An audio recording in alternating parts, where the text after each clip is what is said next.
Have you ever wondered how we can fairly compare a baseball player from the 1920s to a superstar playing today? It often feels like apples and oranges, given how much the game has changed over the decades.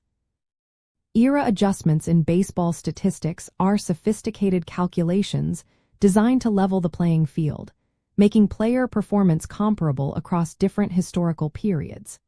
They essentially account for factors like league-wide offensive environments, ballpark variations, and even pitching strategies, translating a player's raw numbers into a contextually neutral value. The core reason these adjustments are so crucial is that baseball is not a static game. For instance, the 1920s and 30s were known for high scoring, often called the lively ball era, while the late 1960s saw dominant pitching and very few runs. Without adjustment, a hitter with a 280 batting average in a pitcher-friendly era might actually be far more exceptional than a hitter with a 300 batting average during a time of offensive explosion.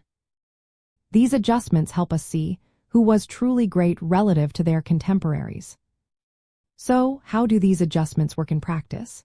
Statisticians often use a few key methods. One common approach involves comparing a player's performance to the league average for their specific season and then normalizing that result. For example, a player's on-base plus slugging percentage might be indexed against the league's average on-base plus slugging percentage, creating a score where 100 represents an average player. If a player has a score of 150, it means they were 50% better than the average player in their specific season, regardless of whether that season was high-scoring or low-scoring.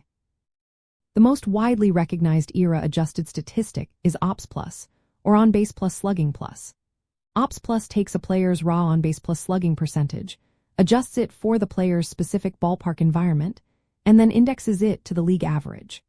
This means a player's OPS plus of 150 tells you they were 50% better than the average hitter in their league and park, even if their raw numbers look lower than a player from a different time period.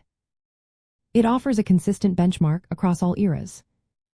Ultimately, era adjustments provide us with a much clearer lens through which to view baseball history.